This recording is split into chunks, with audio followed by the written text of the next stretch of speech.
আসসালামু আলাইকুম। যে তৌহিদ আফ্রিদিকে সারা বাংলাদেশের মানুষ এত ভালোবাসতো, যে তৌহিদ আফ্রিদিকে বাংলাদেশের মানুষ তাকে এত বড় সেলিব্রিটি বানাইলো, তাকে one of the best content creator বানাইছে এই বাংলাদেশে, সেই তৌহিদ আফ্রিদি কেন আজকে জেলে? বাংলাদেশের মানুষের তো ম্যাক্সিমাম ছিল যারা তাকে সাবস্ক্রাইব করতো এবং তার ভিডিও দেখতো। এই লোকটাকে যে বাংলাদেশের মানুষ এভাবে উপরে তুলছে, সে কেন সাধারণ জনগণের বিপক্ষে যাবে?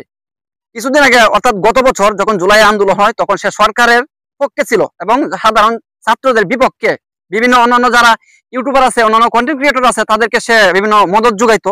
হ্যাঁ, যেন সরকারের বিপক্ষে কোনো পোস্ট যেন না দেয়, কোন রকম আন্দোলনে মিছিল মিটিং এ যেন অংশ না নেয়। সাধারণ জনগণ যদি অযৌক্তিক আন্দোলন করতো, তারপরে তার সাধারণ জনগণের পক্ষে থাকা উচিত অথবা নীরব থাকা উচিত। সে যদি সরকারের পক্ষে না যায়, সে যদি নীরব থাকতো, তাহলে কিন্তু তার আজকে এই করুণ অবস্থা হইতো না।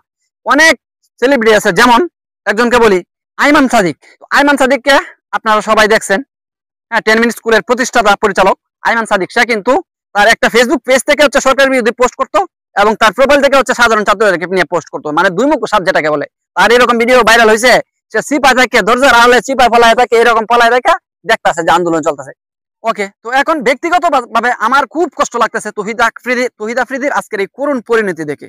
কারণ তাকে আমি একসময় অনেক ভালোবাসতাম।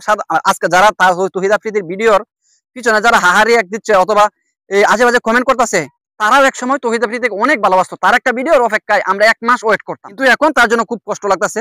সে যদি এই বুকামিটা না করতো, তাহলে হয়তো তার এই করুণ পরিণতি হইতো না।